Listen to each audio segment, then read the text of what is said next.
Have you ever heard of the Ultimate Fighting Championship, the UFC? God, this movie, like having just seen it a couple nights ago while I was there, and now talking to you about it, I guess there's a lot of things I want to ask, but I want to start Sure. with just what really one of the things that really stuck with me was the way in the film the characters you speaks about winning, the addiction to the crowd and the addiction to winning. And addiction Yeah, obviously plays a part later, but I'd love to hear you talk about it. For those of us who dabble in sports or athletics or sure, performance, it's such a sure. powerful concept. You know what? It took me a while to understand that, to really, really, really boil it down, especially with individual sports. Team sports are a little bit different. What happened? Um, like when I fought Fabio Gugel in Brazil, my third professional fight, that night, um I got frustrated and I was digging in his cut. I was doing all kinds of stuff to get him. And I didn't understand what it was about until afterward, where I could look at it and go, oh my God, I was after that dude's will to win and he wouldn't give it to me. And I got like frustrated because I was trying to take it and he just wouldn't relinquish it. And that part is what I understood. What when you take somebody's will, it's a very powerful thing. It's incredibly powerful, especially in individual sport. And that's that little bit of addiction, like going forward, of like when you're able to take, because they're trained like you're trained. As I progressed in my career, you end up with professionally trained, athlete, mixed martial arts fighters. They have just as much determination when they step in that ring as you do. At some point, they have to give you something they covet, which is their will. That's the power of that. It's crazy that when you put it that way, they want it as bad or just like they've worked just as hard and like Hard to get it. And that's what they're after. And that's what everybody in the audience is watching. And that's why they can feel it. That's why they go, as a fighter, I can feel when I'm starting to break a guy in the ring and I'm starting to put enough pressure on him and do enough things where I can feel him just give me just this little bit. He doesn't know he knows. Like the ones that are in tune with it know that that's the little bit of fuel that's going to give me what I need to continue to go after it. And I'm going to take every ounce of it. It's this very primal, very, very, like it's in our DNA. yeah, Like you have it in your DNA, yeah, just people don't know it's there. yeah. What about the flip side of it when you feel it's Uh, it's probably one of the most demoralizing, um, humbling, um, perspective it gives you. yeah. Because most fighters don't, like when I talk about like to the reporter about losing, right? Like, I don't know. I don't like it's a concept I don't know. That Because when moment I was real then. That It was that 100% real yeah. because it's a concept that when I'm competing and I'm in that arena and I'm doing those things, it's like I don't put it's like not even a thought pattern I allow to exist because it's like I don't know, I don't want to experience it because that experience of giving something that I covet and treasure, which is my will. The correlation, it's my will to win, but it's also like a correlation to my will to live, right? Yeah. Because at some point, way back in our DNA, that's what it was. That's all it was. Yeah. Yeah, very primal, very animalistic. I'm curious because you've worked a program. As at Hmm. least I assume based on the story, the film is true to the extent you worked Yeah, a program that for sobriety, and a yeah. lot of that these words about giving over will to powers is a big Yeah. part of that. Oh my God, it is. Yeah, And I'm yeah. curious Yeah. how you addressed that because that's probably like it kept coming up for me because I've been through that Oh my too. God, yeah. You know what that in recovery is probably one of the most humbling things because at some point when I'm in the height of my addiction, I'm so delusional. I think I have the answers to everything. Mm. Like I don't need to rely on anything or anybody. I got this, Yeah. right? And it's like, oh my God, like I was so far from reality everybody could see it. Everybody could see the train wreck except me. Mm.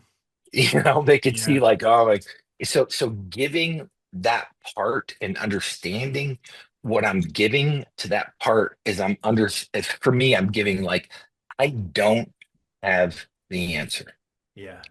and I'm okay with it. I'm okay that I don't have the answer. I don't have the solution. Right. And for me to get to, because it's humbling. It's really humbling. It's humbling for everybody. It doesn't matter what walk of life you come from and everything, but it's amplified when you're a high level athlete And because you're you're not. used to taking will out of Oh, people's souls, 100%, right? man. Like, Now I need to give it. Well, yeah. it's like, oh my God, what? But I understand what I'm giving to, you know, a power greater than myself because every solution I had didn't work. Mm. Oh, I'm only going to try this on Tuesdays. I'm only going to try this on Fridays. Oh I'm yeah. only going to drink every other day. I'm only going to do it on the weekends. Maybe I'll just do it on the holidays. Yeah. Maybe I'll try beer. Maybe I'll do wine. Maybe I'll do whiskey. Okay, I'll only do whiskey on Yeah. Wednesday afternoons. That's it. It's like this delusion of like this constant what did they say? The great obsession of every alcoholic is that someday they'll be able to drink like a normal person. Yeah. And I'm like, fuck, I ran out. That doesn't exist for Yep. me. It Yep. just doesn't exist. It's not how I'm wired. It's not how I'm built. Yeah. So every solution I had to that problem just was inadequate. Do you think that that wiring is part of what's part of your superpower, your greatness, your in another format, in the way you pursue excellence, the way you get stronger, the way you fight, the way you are dogged in that dedication, you know? Yeah, I think it's a huge part of it. It really is. I mean, there's no way that I get through what I went through without having that singularity and purpose and intent and determination and, will and all these different components that you need to be able to be a high achieving athlete, Yeah. and also, like I said, it's also sometimes the demise is that you hang on to this, I have the solution, and it's like, no, there's some things that even in training I conceded, like at some point, I hired a trainer named TR Goodman out of California when I lived there. And he brought me to a completely different level and understanding of like what I thought I knew was incomplete. Wow. Yeah. Yeah, it was That's incredible. that's what makes you greater than I want to talk a little bit about the relationship between the film and what Dwayne, who's Hmm. incredible, does, what he did, because you guys coexisted in the space, but as Yeah, just like yeah, people in yeah, different realms of this world. Now he's yeah, playing you, but also yeah, like what like accuracy to the fighting itself. Like you know the fighting from the inside. A lot of us, some of us do, a lot of audiences don't. So maybe you can yeah. share a little bit about like we'll talk about Dwayne in a second, but maybe first Sure. just like the what is the fighting like in the movie versus reality? What did they get right? What didn't they, you know? A lot of what Benny was trying to build on is he said, this is about the human condition, of life. It's not about fighting. It just happens to be what I did at the time, Yeah. right? And so you have to introduce it, but it can't dominate what goes on. You can't have like, because I've had fights. My first fight, that fight Fabio Gugel was 20, 25 minutes. When are you going to consume, most of that? Like, no, it doesn't make sense, but he's trying to capture the essence of what that was, right? Yeah. The essence of that first little sniffer addiction of like the taking of somebody's will and what that feels like in that moment, right? Yeah. And then the progress. So accuracy of fighting was important and the context was important, because it sets the stage for everything to come, right? Is that, going, okay, I went up there for fight week in Vancouver, worked with Gregor Mentor, the stunt coordinator, and the stunt guys, and just brought them through this training camp of like, this is what we need to do. And because they were explaining, I didn't know what stacking a shot was and all Uh, these different aspects and parts. And I'm like, you just wrestle out there. He goes, no, no, the they way it can't do. works, man. We have to have this shot and it has to be sequential. And Benny wants to keep DJ in the shot. He doesn't want to use a stand-in. He doesn't want to do CGI. He wants this to be how it's shot. And understanding like, oh, that's a whole nother set of problems. How do I advise them how to keep it real? Yeah. when they have to have all these constraints of how he wants to shoot it. How And did you? and And what? And so Dwayne was in there, right? He was. yeah, yeah, oh Yeah. gosh, yeah. Because I told him straight up, I go, dude, I'm not gonna teach you 25 years of wrestling in 2 days. Ain't gonna work, man. Just like, sorry, bro, ain't gonna happen, right? And so he's What are like, the things you picked that you were like, I gotta, for me, Mark Kerr, he has to get this exactly right for me to feel okay with watching this movie about. so I said you need just a couple foundational things. And so whatever happens after that's fine. So like a double leg shot, for those of you people out there that Yeah. don't know, it's like lowering your level, attacking a guy's both of his legs at the same time. And so there was a couple scenes that had this double leg, and I go, okay, here's where you need to be. Here's like there's fundamental things that have to exist. And once you engage and attack the guy and you're in on the double, from there, it's completely your own. That's the creativeness of wrestling foundation piece. And then from there, you can tilt them left, tilt them right, dump them over, and it's going to have authenticity to it because you're making it your own stuff. Right. Yeah. And so And so that's I true in go, the art of wrestling yep, itself, right? That's a freelance 100%, moment. Yeah. 100%. Like you'll see guys set up a shot, like set up a takedown. The setup is completely unique to that individual, but the technique to get the guy on the ground, that's foundational, Yeah. That's so cool. right? That's Oh so my God, it's so unbelievable. Like when you yeah. watch the guys wrestle now, I'm looking at the uniqueness of it because I know, like, foundationally, there's certain things that have to exist and they exist. Yeah. But these unique techniques or feints I'm like, man, that is because it's unique. So It would can't you be say taught. that for Dwayne Johnson, like that his uniqueness, because he knows another, Mhm. he's an athlete and he's a Yeah. Oh beast, yeah. like Oh yeah. that Yeah. his He's a big man. uniqueness created this alternative of you. That like using your foundational pieces, but then he was going in his own, like riffing like a jazz Yeah, musician. 100%. Yeah. So there was these little variations where they showed it to me. I'm going, that's good. That's actually really good. That just because it's just one where it's like I told him, I said, the rest of that from that point going forward, that's yours. Just have it. And Nice. the stunt guys just were amazing as each one of them helped with some aspect of it, to go, okay, because they understand, like I said, camera angles and where it's going to be shot from and all Yeah. this. So really, really cool stuff. What tell me about your relationship with him, like dating back before, like when did you first become aware of each other and So like how so this evolved? first became aware when I was living in Santa Monica. My trainer was based out of Gold's Gym in Venice Beach, Yeah. and so DJ was training there too, Yeah. and he was still Rocky something in the WWE. He wasn't the Rock. They called him like Oh, Rocky Glacio. oh, we're way What back.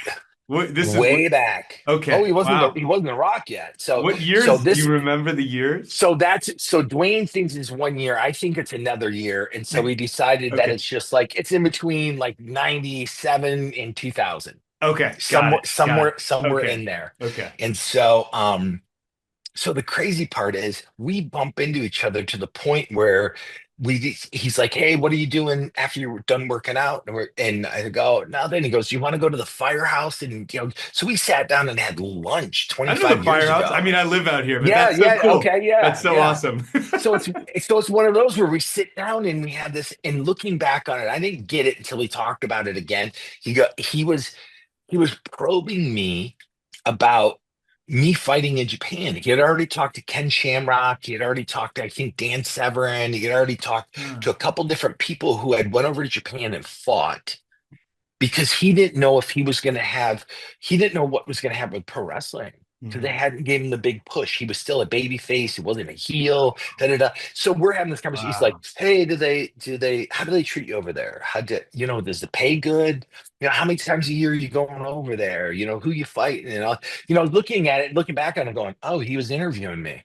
He was literally interviewing me about the possibility of what it might be like if he didn't make it because he was married to Danny Garcia. He had Yeah. just had his daughter. Yeah. And so he's on the road 300 plus days out of the year, making 150 grand a year.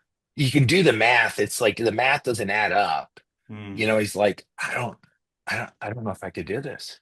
Yeah. It's You a know, and it, crushing literally like habit, Oh, like role. oh, oh my God, man. You just when he was describing what that was, it was jaw-dropping for me. Yeah. Yeah. And flash forward 20 some years later. Boom, here we are.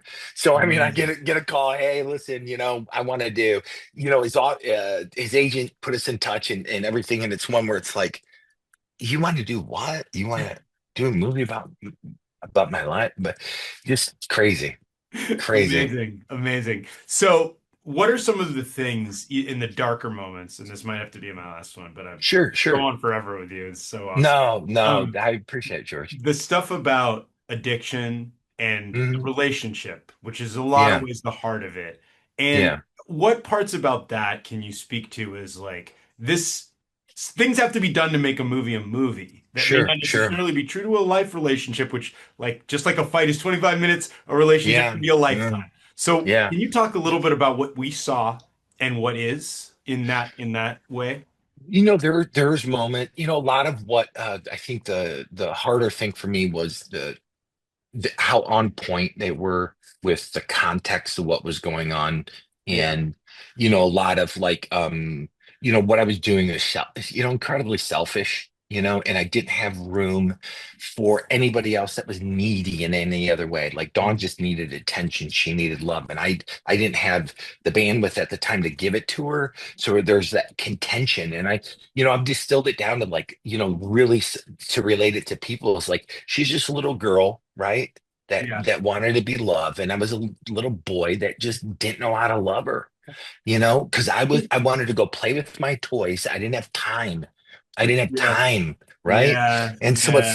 so that's the complexity of that. And then, then when you add a component of addiction into it, it just amplifies everything.